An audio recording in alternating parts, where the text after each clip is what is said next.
السلام علیکم، میں ہوں ارشاد شیخ۔ پاکستان میں سیاسی اور معاشی حالات سنبھلنے میں نہیں آ رہے،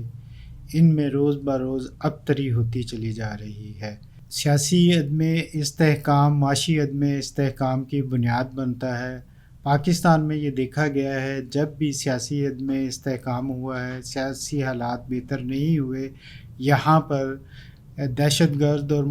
ملک دشمن عناصر پنپنے لگتے ہیں، اور جب جب سیاسی حالات بد سے بدتری کی طرف گئے ہیں، دہشت گردی کے واقعات میں بھی اضافہ ہوتا چلا گیا ہے۔ اب بھی صورتحال کچھ اسی طرح ہے۔ ایک طرف ہمارے سیاسی حالات بہتر نہیں ہو رہے، دوسری طرف ہم پر معاشی حالات کا حملہ ہے،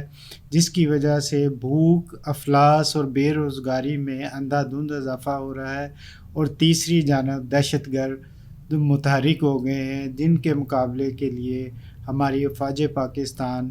تیار کھڑی ہیں اور ان کا مقابلہ بھی کر رہی ہیں، اور ان کا قلعہ کما کرنے کے لیے مختلف آپریشنز بھی کر رہی ہیں۔ ملک کے مختلف حصوں میں کئی کارروائیاں کی جا رہی ہیں۔ ان حالات میں ہونا تو یہ چاہیے کہ سیاستدانوں کو مل بیٹھ کر، چاہے ان کا تعلق حکومت سے ہے یا اپوزیشن سے ہے، سیاسی استحکام پیدا کرنا چاہیے تاکہ ملک کو اس کا کوئی فائدہ ہو۔ لیکن ہم یہاں دیکھتے ہیں کہ ہمارے حکمران جو ہے وہ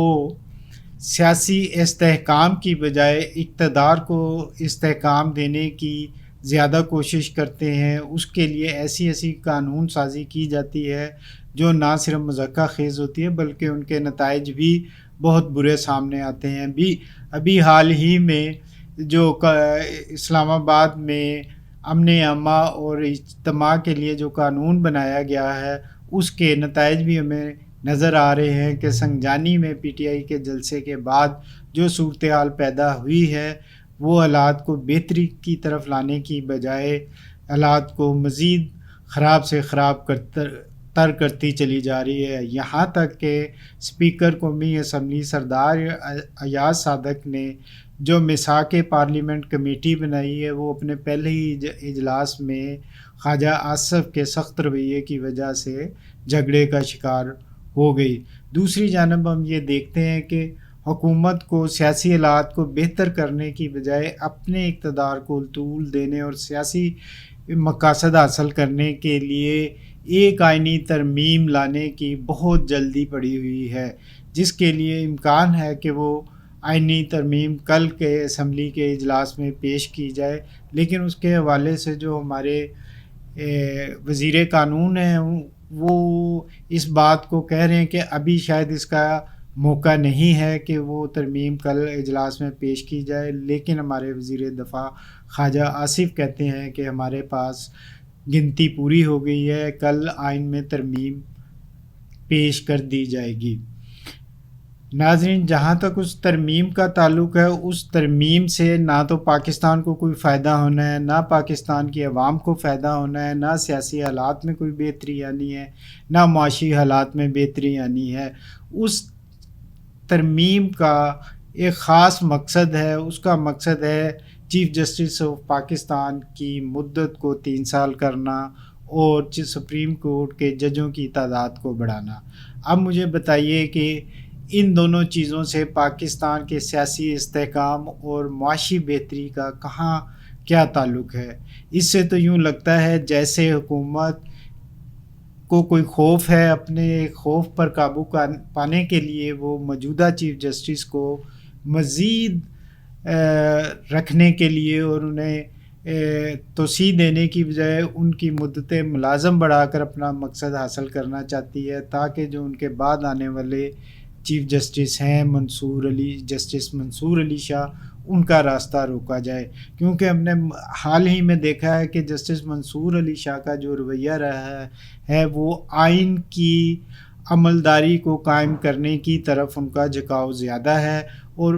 وہ ان چیزوں کے سامنے کھڑے ہو گئے جن کا آئین کے خلاف استعمال ہو رہا تھا، اور جو آئین کی عملداری کو متاثر کر رہی تھیں انہوں نے وہاں پہ سٹینڈ لیا۔ تو لگتا یوں ہی ہے کہ حکومت جو ہے انہی سے خوف زدہ ہے، کیونکہ قاضی فائز عیسیٰ کے بعد سینیارٹی لسٹ کے مطابق، سپریم کورٹ کے ججز کی سینیارٹی کے مطابق جسٹس منصور علی شاہ ہی کا نام آتا ہے کہ وہ چیف جسٹس آف پاکستان بنیں گے۔ اب دیکھتے ہیں کہ حکومت ان کا جو راستہ روکنا چاہ رہی ہے، کیا وہ اس آئینی ترمیم سے ان کا راستہ روک سکتی ہے، یا یہ آئینی ترمیم نہیں آتی تو حکومت ان کا راستہ روکنے کے لیے کوئی اور حربہ استعمال کرتی ہے۔ یہ تو آنے والے چند دنوں میں چیزیں واضح ہو جائیں گی، کیونکہ اگلے ماہ جو ہیں قاضی فائز عیسیٰ صاحب چیف جسٹس آف پاکستان کے عہدے سے ریٹائر ہو جائیں گے۔ لیکن بات کرنے کی یہ ہے کہ ہمیں اپنے آئین کو مذاق بنانے کی بجائے، آئین کو ڈکٹیٹروں نے تو کبھی معطل کر دیا، کبھی اس میں ایسی ترامیم کی کہ اپنے اقتدار کو طول دیا، اپنے غلط فیصلے کو، آئین شکن اقدامات کو تحفظ دینے کے لیے آئینی ترامیم کی، لیکن سیاستدانوں کو یہ زیب نہیں دیتا کہ وہ آئین میں ایسی ترامیم کریں جن کا مقصد ان کے اقتدار کی طوالت ہو، کسی کا راستہ روکنا ہو۔ ان کو تو ایسی ترامیم کرنی چاہیے جن کا فائدہ جو ہے ملک کو ہو اور عوام کو ہو، جن کا مقصد عوام کی بہتری اور ان کے حقوق کا تحفظ ہو۔ لیکن یہاں نہیں دکھائی دیتا کہ حکومت کوئی ایسا قانون، کوئی ایسی ترمیم لانے کے لیے تیار ہے جس کا براہ راست فائدہ ملک اور قوم کو ہو۔ اسی کے ساتھ اجازت دیجیے، خدا حافظ۔